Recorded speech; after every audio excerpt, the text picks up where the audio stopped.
Marriage. Marriage is what brings us together today.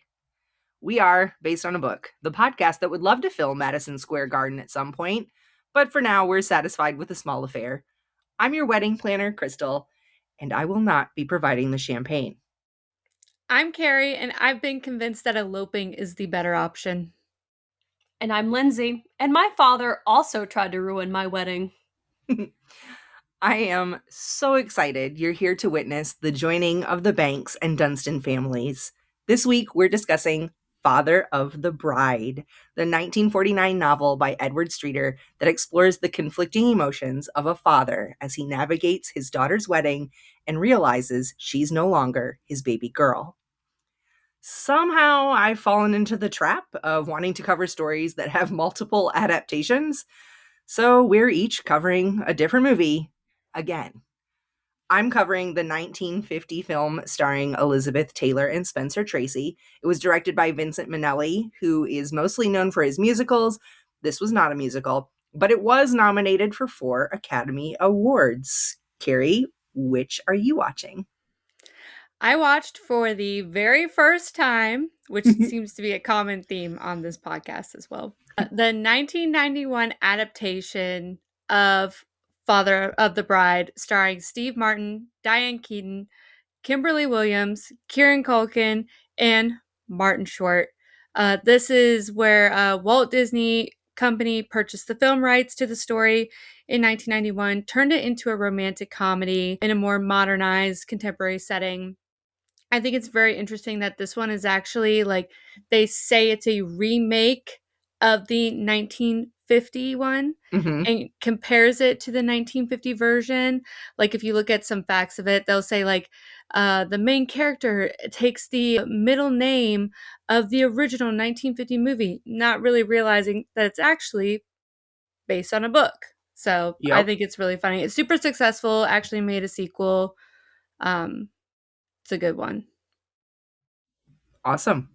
Lindsey, what have you got for us? The version I watched was the 2022 adaptation, which updates the story with a Cuban American family living in Miami. And I'm going to apologize in advance. I'm going to try to pronounce the names when we get there, but I cannot roll my R's. So That's fair. That's fair. Honestly, I didn't know that this was based on a book. I saw the version that Keri watched a couple of times. I found it freaking hilarious. I knew that it was a remake of another movie. I never had a clue that it was based on a book. So when I found out that it was, I was super excited to cover it. I was even more excited when you guys actually agreed to do it, because we do talk about these ahead of time. And for the most part, we're game for just about anything. But if someone says no, then honestly, there's usually a good reason. But you guys said yes, so I was excited. And then Lindsey was like, which one are we going to cover? And I said, well, I'd like to do the old one. Everybody already knows the 1991 one. And she was like, there's 3. I was like, what? We're here again. So here we are. Yeah. But before we talk about the movies, I do want to talk about the book that we all just learned about. Father of the Bride was written by Edward Streeter, who originally pursued writing only casually with short stories and articles in different magazines, with his main focus being his banking career. When Father of the Bride was published in 1949, it became an instant bestseller and was listed on the New York Times top 10 best-selling list for the year. It was also illustrated by Gluyas. I have no idea how to pronounce this name, and I couldn't find a good pronunciation online, so I'm sorry. But I believe it's Gluyas Williams, who was known mostly for his work for The New Yorker. These illustrations are very much in the cartoony style he is famous for, and they were in the book that I had. I think, Keri, you said it. Yeah. They were in yours too. Lindsey, were they in yours? Yeah, they were. They were so cute. They're cute. Yeah, I like them. Really, it was really nice. They're not like illustrated like an illustrated book, every other page or anything like that. There's like maybe 2 per chapter, and they were just really, really cute. So I want to know, ladies, what did you think of the book? We'll start with Keri. Oh, You always start with me. I do. I don't know why. It's the order that you are on my screen. That's all. Okay. I gave this one 3 engagement rings. This was fine. Like, this was nice. Like, I honestly went in with pretty low expectations because I didn't think this was gonna be like my next favorite read. Mhm. There were moments in it that were really funny, honestly, and actually surprisingly made me kind of emotional just because of like the father-daughter like coming of age type story. Mhm. There was like definitely moments that were like really freaking annoying in here where I was like, all right, dude, get with the program. Right. But it's not really a story. Like if you go in thinking it's a story about marriage, it's not. Mm-mm. It's about fatherhood, and I kind of like that. So, It's fair. Lindsay, what did you think? What's your rating? So I didn't really feel invested in these characters, especially toward the beginning. I really didn't care about them. I was, like Keri said, I was more annoyed most of the time. But then we got to the wedding and it felt so accurate. The build up to the actual event, and then the event happens and then it's over. As you Yeah. spend all this time getting there and then it's just done. And you don't Mhm. remember any of it. With that being said, I gave this one 2.5 stressed out parents. Okay. yep. Okay. Well, I gave this book 2.5 martinis, although I did enjoy the overall theme of self-reflection and emotional growth. And I really loved that we were getting this POV from a man. I feel like we don't get a lot of emotional growth POVs from male characters, so I loved that. But I still We're still found this. traumatized by I'm still Frankenstein. mad about Frankenstein, yo. But I did kind of find this to be a little boring at times. It's kind of like Yeah. Lindsay said, it was, and Keri, but you were just like, okay, come on, get with it, let's go. But then, like Lindsay said, when we get to the wedding and suddenly it's actually happening and stuff starts moving and then it's just over, it is kind of realistic in that sense. And I really enjoyed it. There were a couple emotional moments for me, through this book too, with that father-daughter bond. I did find some of the gender stereotyping to be icky, even for the time the story is set in. But I also found it easy to imagine myself in the late 1940s or early 50s. So it kind of set the tone really well. Overall, I'm glad I read this, but I'm not sure I'm going to actively recommend it to anyone. It was a fun read. It was a short read, Yeah. but it was just boring enough that it was still kind of hard for me to get through. Yeah. Totally So agree. with all of that said, are you ladies ready to dive into our adaptations? Yeah, because I need to talk about my reaction to watching this one for the first time. Because whenever we pick these adaptations, these two were like, well, we have to have Keri watch the one from the 90s because she's Well, never seen it before. well, yeah. I mean, I watched one that I've never seen before. Yeah. But you guys were like, this is the iconic one. So It I was like, is. okay. It is, yeah. It is. I'm glad. Well, then, guys, this is your spoiler warning. If you haven't seen these movies or read this book, maybe stop here or don't. You're grown. You're grown enough to listen to us, then you're grown enough to make your own decisions. But we will be discussing things that might spoil it for you, so don't come after me if we do. You said, you're grown. You're grown. I am not Mr. Banks. Like when I recognize when a child is no longer a child. Just saying. Yep. I am fairly experienced at this point in the we each watched a different movie format. So I'm just going to roll with it, you guys. Let's start at the beginning. Did your movies start differently from the book? I will go first because mine is the oldest. No, mine started incredibly like the book. It starts with Mr. Banks sitting in a chair surrounded by like confetti in a messed up house.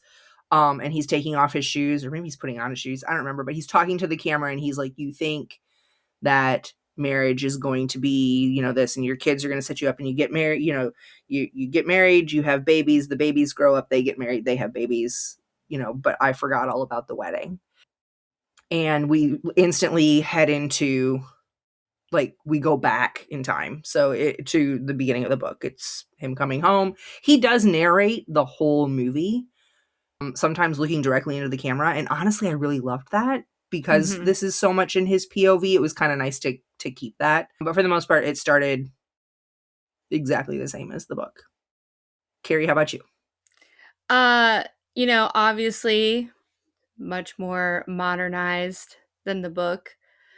But, it's funny that you say that, Crystal, because I've never seen any of the other adaptations. But the 1999 one, or 1999, 1991 version does the same kind of thing right at the beginning, where we have this moment where he's talking to us with the Mm-hmm. confetti all around him and having the very similar speech. And we assume that it's right after this whole wedding happened or this whole reception happened. And then we go back in time as well. So I think that's funny. Different names and stuff, but also like going into it, they live in California. Once they're going back in time, we have his wife, and he has like a son. Mm-hmm. I don't think that he had more than one son in the book, though, Yep. right? Yeah.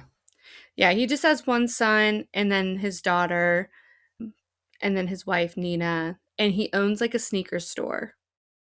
Like, Okay. yeah. He was still a lawyer in mine, but it's mine was so close to the book. It's not like it's ridiculously close to the book. Well, yours came Lindsay, out like a year after, right? yeah, A year yeah. after the book was published. There were lots of scenes that are like word for word. We'll get to that in a little bit. Lindsay, Mhm. how did yours start? Mine was completely different. Oh, Lo, we're going persuasion again, aren't we? I will be honest. This movie was much better than my persuasion Okay. situation. Okay. Okay. I feel better now. I feel like we always give you the ones that are just weird.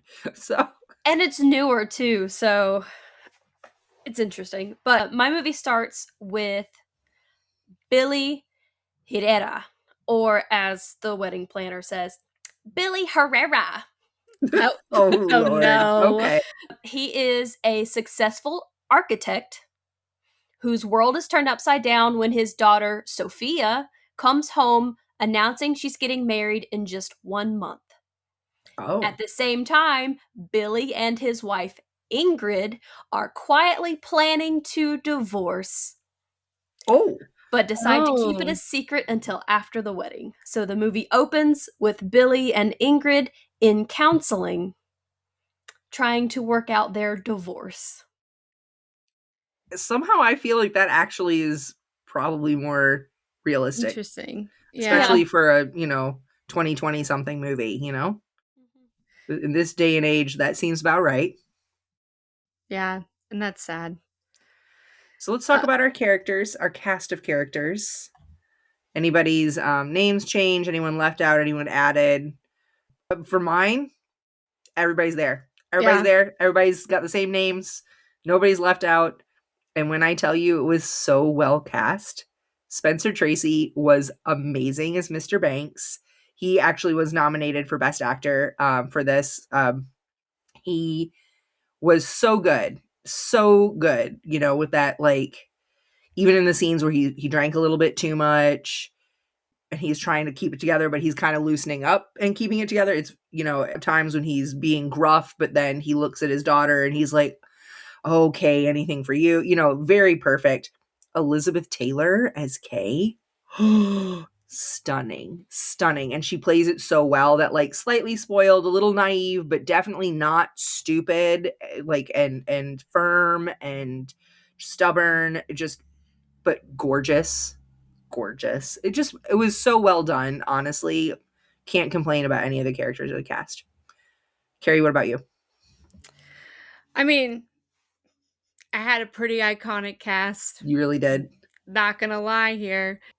Names definitely changed, but the character integrity was still there. We have George Banks, or George Stanley Banks, his wife Nina, son's name is Maddie, daughter's name is Annie. She actually comes home from like traveling in Europe, like after college or something, and announces that she met someone there and is now engaged to them. And his name is like Brian McKenzie. I I actually think that their relationship, the relationship between him and his daughter, I liked it so much in this movie. I actually watched this with my dad, and we had such a good time because I have such a close relationship with my dad. So, like, us watching that together was super fun. And, like, I like their bond in the movie so much more than the book because, like, I do feel like, yeah, like, he's very controlling of her relationship, but, like, I never really sense, like, this ultimate, like, closeness between them, Hmm. you know? And in the movie, like, there's, like, the scene whenever she's, like, kinda talking about them, or she's announcing that she's engaged, and he's picturing her as like a little kid saying the same words and then a little bit older saying the same words, and I just really like that. I like that they made those characters much closer. I also have the wedding planner, Franck, Martin Short. That was a crazy character. Oh, he's so good. It's That so was good. an crazy character. Like, the accent that he created for this character was wild. It was cracking me up. He's Franck. And he, just like every time, like he was just driving George crazy, and it was hilarious. I loved it. That's awesome. Lindsay, what about Yeah, you? I mean, obviously names are different, but do you feel like they got the vibes right? Or was anybody particularly well cast or horribly cast? I thought the entire cast was fantastic. I thought they all did really well. You know, all of your main characters are there. We have the father, like I mentioned, Billy and Ingrid, who are Hmm. going through the divorce. And then instead of one daughter and two sons, like in the book, they just have the two daughters. It's Sophia and Cora. Sophia went to law school in New York, so she's the lawyer. Hmm. And Cora is the younger sister. She was going to fashion school and she dropped out, but she wants to be a fashion designer. Yeah, I thought they were all very well cast and I thought they did great. That's good. Good, good. So I guess the big one for me, it seems dumb, but I want to know about your settings, costumes, vibes. Because at the end of the day, this is meant to be kind of a chaotic planning a wedding situation where the Hmm. dad feels kind of pushed aside, bumped out by the ladies, right? Do you feel like you got that? Do you feel like it was shot well? I mean, for mine, absolutely. Absolutely. They had boxes coming in, they're carrying boxes, because again, Brian was released in 1950. So we don't have like we didn't film on location at a million different shops or anything, but we definitely had the vibe. We got the vibe of the boxes coming in and the gifts being delivered and the caterers trying to set things up, and it was very we got kind of got that chaos but excitement at the same time. Keri, how did yours do? Something that was really important to me when watching it, you know, especially after we did, like, our whole rating. I always am gonna start referring back to that rating system Mm-hmm. that Lindsay created, Yep. whenever we think of our adaptations now, like the cohesion and, like, the setting and all that stuff. And what was important to me was to get, like you said, like, that chaotic vibe of the story, but it had to escalate, and then Mm-hmm. he had to give into it. That you we had to see that, and that had to be represented because I think that's the whole base of the story. Like, yeah, you're not going to have an exact same adaptation, but I think that is kind of the main thing where he is rejecting it, like the Mm-hmm. father's immediately rejecting it due to the closeness of the relationship, and it gets super chaotic, but then he's kind of giving in, but like you can see like the tension rising in him because he just keeps giving in and trying to fight it. And I think this movie did that so well because there were immediately, he's trying to fight it immediately. And we have Steve Martin playing the dad, who is absolutely hilarious. And like his opposite the calm one being his wife, played by Diane Keaton. He is so incredible in it too. And there's the moment where he goes and meets the fiance's parents, Mm-hmm. and they live in like this giant house, also in California. So I'm like, okay, this is like $1 billion Right. home. This is insane. So they live in this like giant house, and he's like going to go look around, and she's trying to like eat lunch or something with the family, and all of a sudden she looks out, he's like jumping off a balcony because he's like doing something crazy because he accidentally, I think, threw something in the pool that was theirs, like a book or something, because he was looking through like their finances or something. I'm trying to remember exactly, but something like flew in the pool, and he had to go down there and jump down there to go and get it, and without being noticed that he was out there trying to retrieve it. And it was just like really funny moments Mm-hmm. like that that made it escalate. And then, the wedding planner comes in, Franck. He comes in and he is saying, you got to get a cake, you got to do this and that. And everything, the prices are increasing, and, he's a little stingy about his money. And that all of a sudden he starts giving in to his daughter and his wife because they're like, well, we got to do all this. We need, this is what's going to make the wedding so great. Right. And that starts escalating, and it's very funny in the movie. And I think they did it so well. Lindsey, what about yours? How did you feel about the vibes? So compared to the 1950 and the 1991 versions, the core idea is the same. Obviously, we have a father who is struggling to let go of his daughter as she's getting married, but it's 2022, so it's obviously much more modern with the family dynamics. This one's all about cultural identity. The parents' own relationship, obviously, they're struggling with divorce. And this makes the story not just about the the wedding itself, but also the marriage of the parents. Mm-hmm. And yeah, it's chaotic in the best way. Mm-hmm. Billy clashes with Sophia's fiance and his wealthy family. So Billy's family's from Cuba, and the fiance's family, I believe his name was Adon, I think. His family was from Mexico. So it's like you have two Latin families under the same umbrella, but different traditions. Mm-hmm. Mm-hmm. And Adon's family, like I said, they're rich, and his dad is wanting to pay for everything. He wants them to get married at their large home in Miami, and Billy is struggling with his relationship with his wife and struggling with letting go of his daughter. His daughter says that once they're married, they're moving to Mexico. So he thought she was going to move back to Miami and live in Florida with them. And now he realizes that he's also going to lose his daughter, and he feels like his family's falling apart.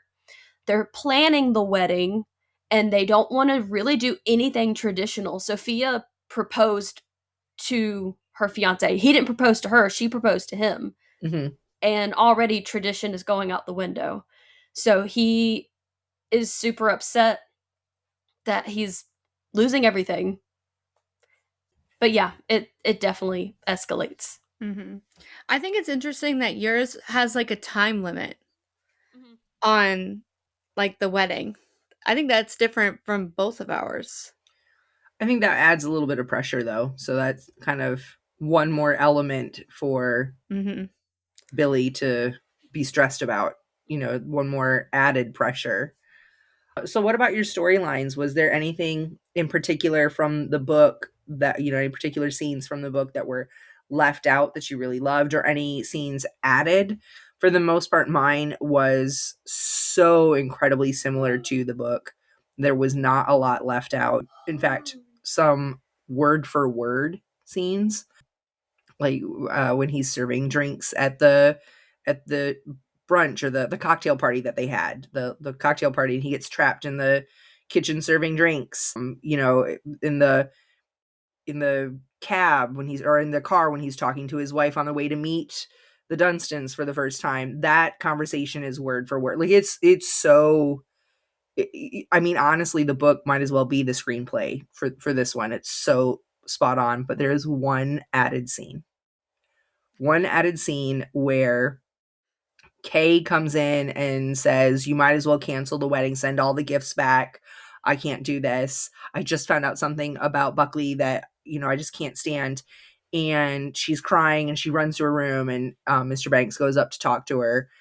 And we find out that she wants to call off the wedding because Buckley suggested that they take their honeymoon in Nova Scotia so he can go fishing.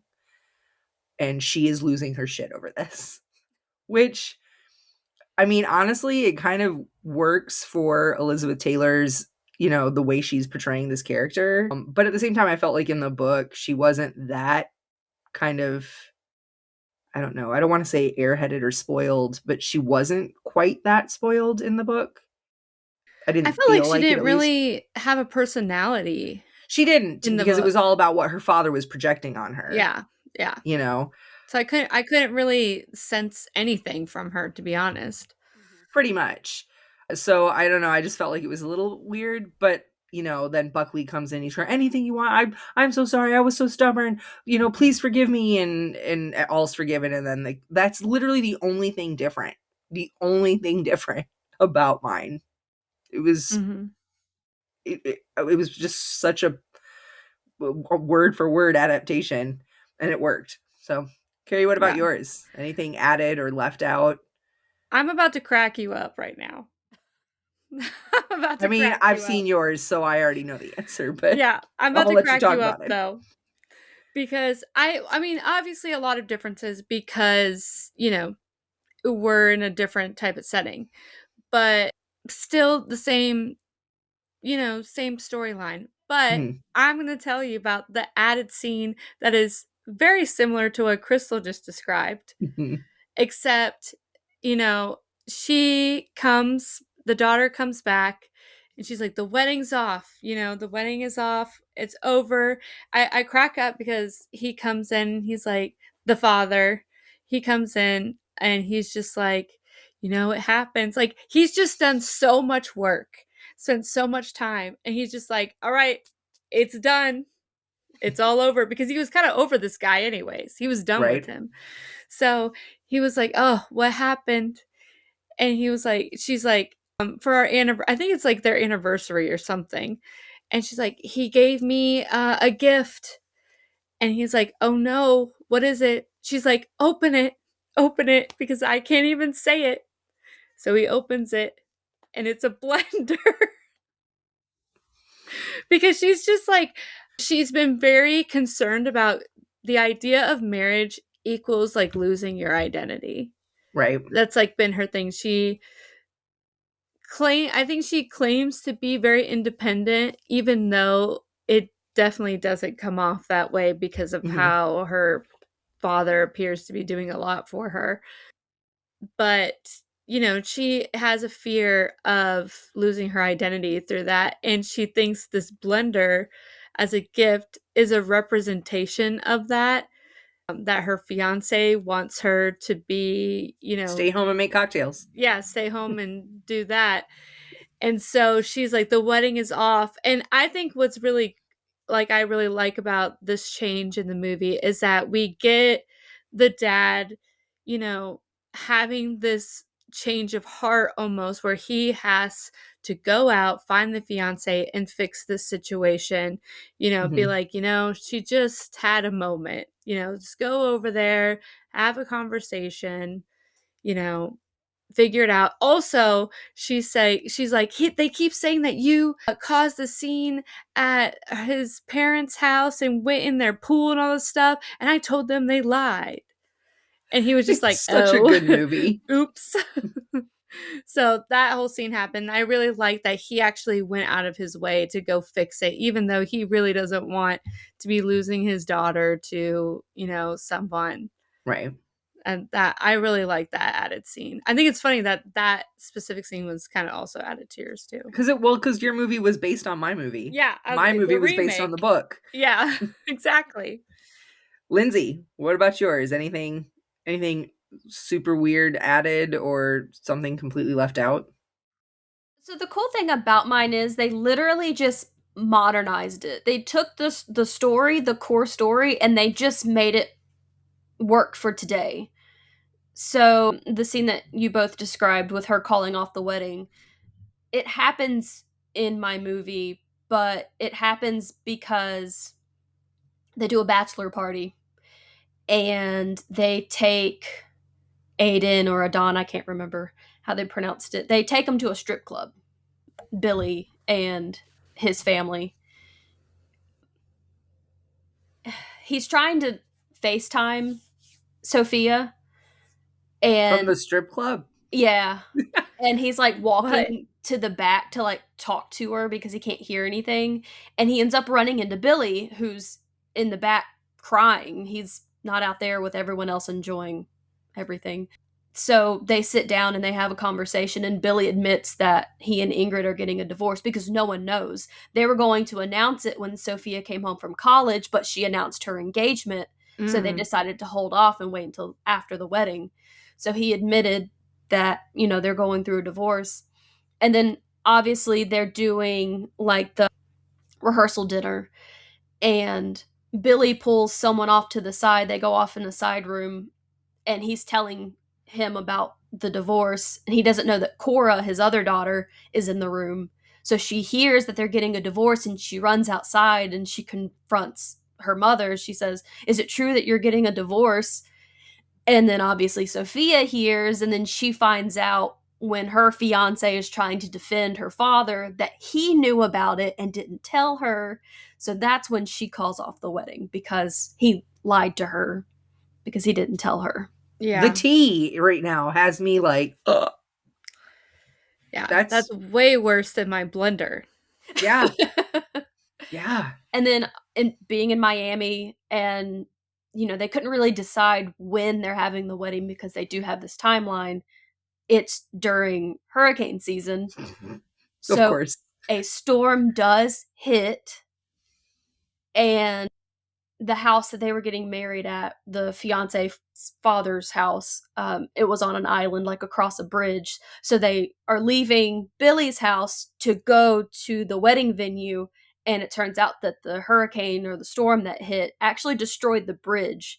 So they couldn't even cross the bridge to get to the venue, which was kind of similar to the truck in the book, Right. when they're going to the wedding chapel and the truck blocks them, except, they just have to go have the wedding at Billy's house. Okay. Interesting. Yeah. Honestly, I kind of really want to watch this one now. Yeah. It's actually a really good movie, I'm not gonna lie. All right. All right.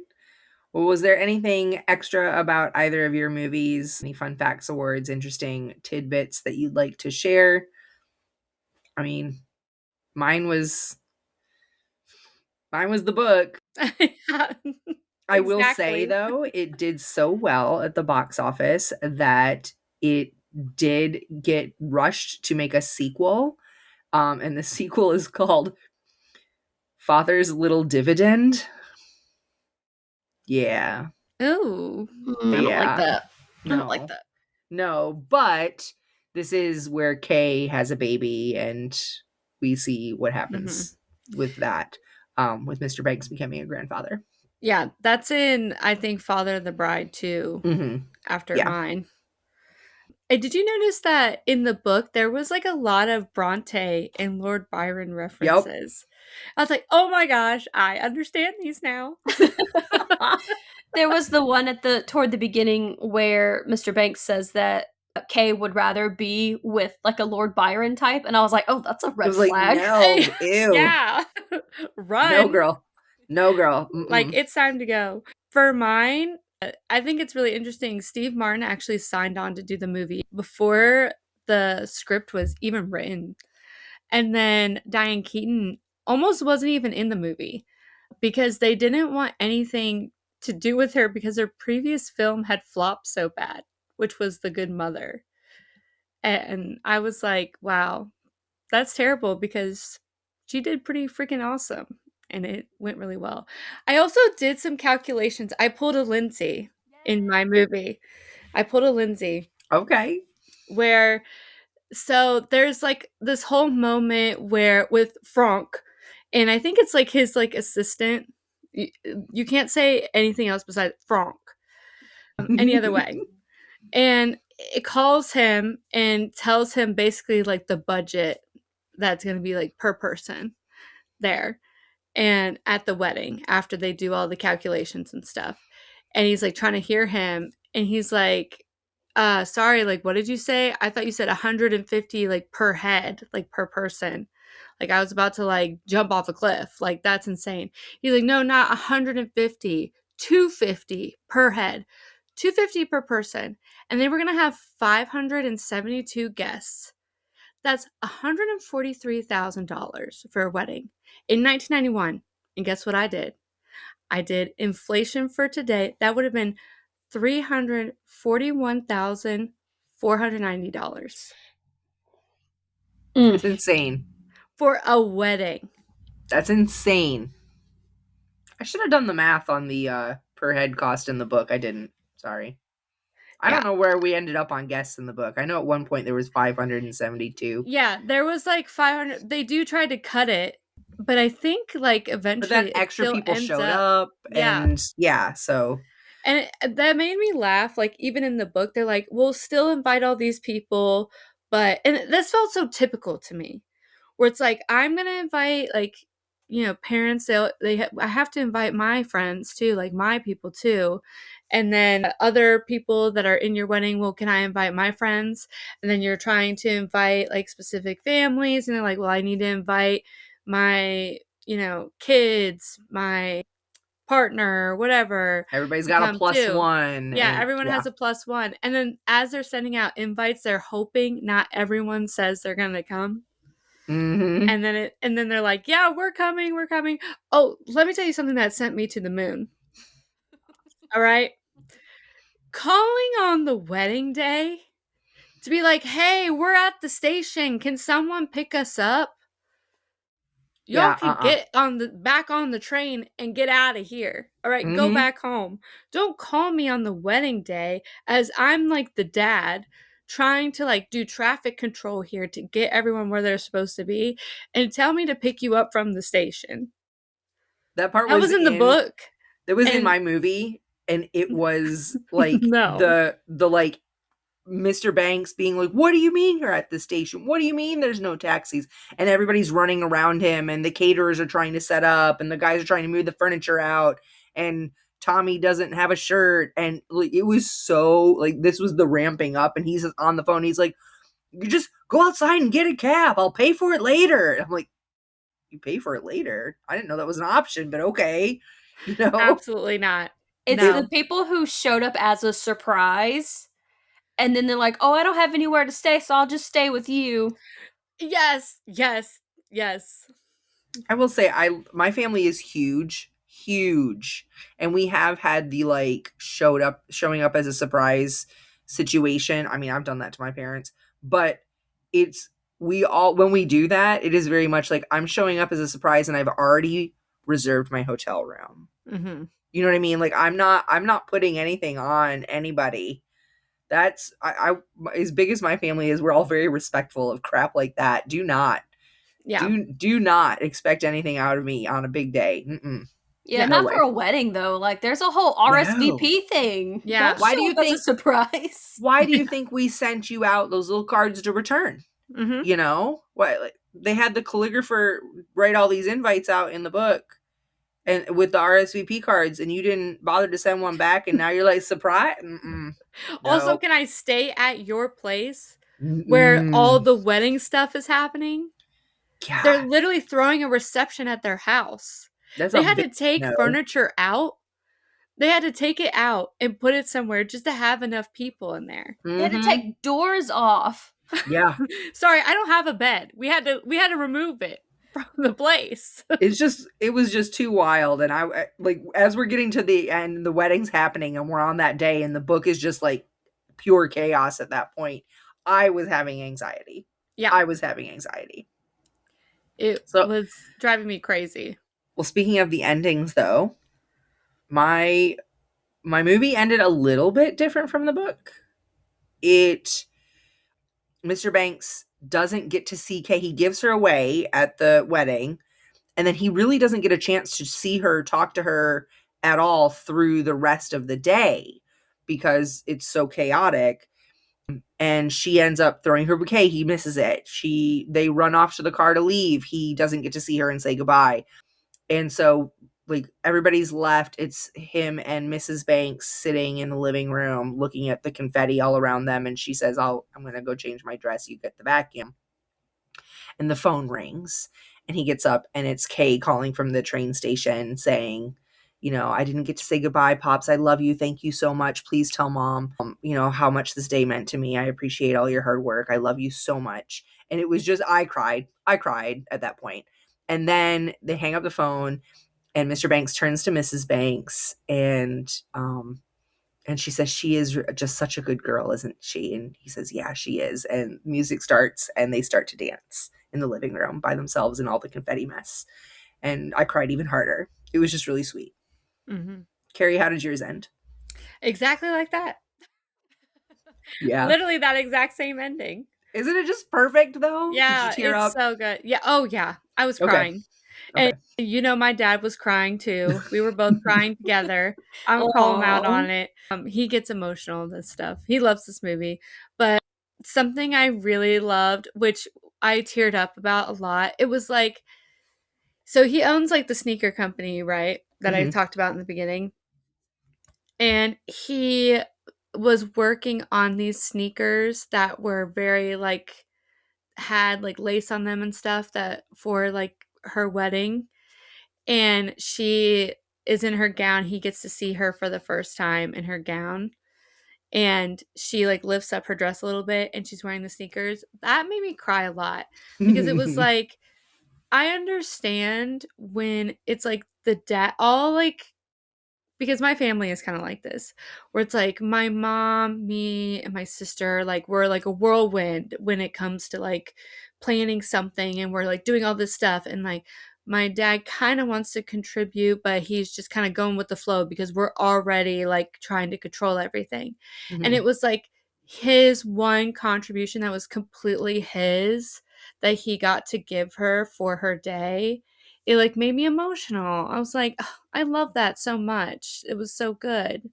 That was like a little extra thing on the end that I really liked. But I hated that he didn't get to see her all day at the end of her wedding. And in the book they kind of say it was like all Lindsay kind of touched on this in the beginning of the episode is like you in a wedding, it's like you're doing all this planning. There's all this buildup for so long, months and months and months to plan, and it's over in a couple minutes. Yep. Like wedding is over in a couple minutes, reception is over in like a few hours maybe, and it's just done. And it's completely done. And like you don't even get some time like with the people of the hour, you know what I mean? Yep. And that sucks. So it's just like, what's the point, And I hated that ending. I mean, I love it. The phone call was sweet. Yeah, but it was like disappointing. I mean, I don't know. If I were Kay, I would have made a point to find my dad before I left. Exactly. I would. Yeah, I wouldn't have left it even if everyone's like, go, go, go. I'm like, okay. I would have been like, wait, to like, where's my dad? Yeah. Also, first of all, I would never plan a flight. This is very like movie. Like, because whenever she's like, I gotta go because we're catching our flight. Who's planning a flight on their wedding night? No. You stay the night somewhere near the airport for all I care, and then you fly out the next day. Yeah, absolutely not. Tell me that's how your movie ended, Lindsay, that they actually were smart about it and flew out the next day. Well, they didn't leave, so. Oh, okay. All right. So how did yours end? To me. Right. So, obviously this whole time Billy has been fighting to keep tradition alive for his family. And he's been fighting that he wants to give his daughter away. And, Sophia's like, I'm not something to give away. I'm not an object. But at the wedding, he does ask again if he could walk her down the aisle. Not give her away, but walk her down the aisle. And when he gets up there to walk her down the aisle, he invites his wife, Ingrid, to also walk Sophia down the aisle. So they do it together instead of just him. Aww. and they walk her down the aisle, and they get married, and then we're at the reception, and everyone's dancing, and Billy gives a beautiful speech, and he dances with his wife, and they rekindle their relationship, so they're not getting divorced now, and it's a big happily ever after. Yeah. Aw. That's cute. I That's love it good. when things work out. We needed a happy ever after Wuthering Heights and then Frankenstein. Like, come on. Mm-hmm. We need an HEA. So Yeah. This thank was you. nice. I liked it. So, anything else we didn't cover? Any tidbits? Any fun bits? Any trivia? Anything? No, I think it's funny that Crystal and I's movies are so close. It really was a Right. remake. It really was. Yeah. Lindsay, anything fun we need to know about? I don't have anyone or anything for this one. That's all right. That's all right. Yeah. All right, then, final verdicts. I mean, honestly, I really loved my movie. It was so close to the book. So close to the book. But because of the added element of the visuals, it really just took it up a notch for me. So I'm going to say movie. Keri, what about you? I'm going to have to go definitely movie for sure. And Lindsay? Going movie. Yay! I'm excited. These were good. I'm going to go watch both. Well, I've already seen Keri's, but I'm going to watch it again. It's so funny. And Lindsay, I definitely want to watch yours now too. You guys should definitely watch the 1950. It was good. Yeah. Well, that brings us to the question of the episode. What wedding traditions do you think it's time to say goodbye to? Or are there any that you think have faded away that you'd like to come back? Keri, what about you? I mean, I think I kind of said it in my intro. I'm all about eloping, you know. So I think the traditions that need to go is all the parties leading up to the wedding. Fair. Because why do we have like 8 we have the engagement party, a wedding shower, bachelorette party. And then we have the actual wedding, and then we have a reception. And rehearsal dinner. Oh, and a rehearsal Not everybody, dinner. but still, usually there's... But I mean, like, if you were doing the traditional thing that, like, everyone, like, talks about, that is too much. Way too much. And Throw that somehow away. you're supposed to give a gift for, like, all of them. Yeah. Ooh. Yeah. Lindsay, what about you? What do you think should go away or come back? I'll be honest, I don't like a lot of the wedding traditions, but I'll pick one that I especially don't like is the smashing of the cake in the other person's face during... I hate that because... Who started that? Honestly. The whole thing is meant to represent a commitment to provide for one another, and you're literally just like smashing it in their face. It's like you're mocking the actual tradition, and I hate that. Mm-hmm. Absolutely. This is probably going to be a hot take, but I'm sick of all the gift giving. Like, don't get me wrong. I love a present. I love to get presents. I love to give presents. That's kind of my love language, honestly. But I feel like in today's society, like originally gifts were given because these people are getting married and they're starting their own home together. They probably were living with their parents until this point. So they need help starting their home. Mm-hmm. Well, now in today's day and age, like for the most part, we all have already established our homes before we move out. We've already bought the stuff that we need. Like, don't get me wrong.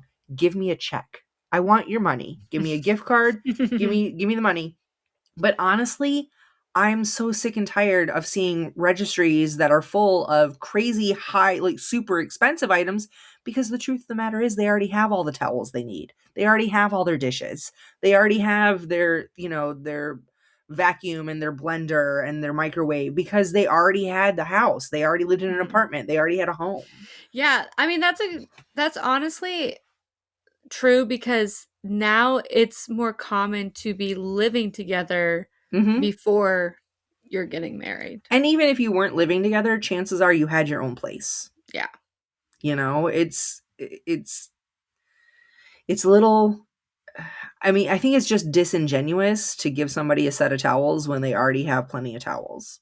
You know what I mean? At that point, even if I got you the nice ones, you have 30 towels and you really only needed 6, you And now know? you have a few that don't match what you already had, and Exactly. And don't get me wrong, I love a registry, but also like as someone who had to put together a registry not too long ago, it's really hard to do when you already have a home because you want to be respectful of everybody's budgets. You want to have gifts on there that run the price ranges, but I don't know. That's just me. I feel like at this point, let's just stop pretending that, feeling the need to give a gift. Send a check, send a gift card, send cash, and don't be ashamed if it's only $20, If that's what you would have spent on a gift, then thank you. I appreciate the fact that you care and think about me. And I think that's how everybody should do it.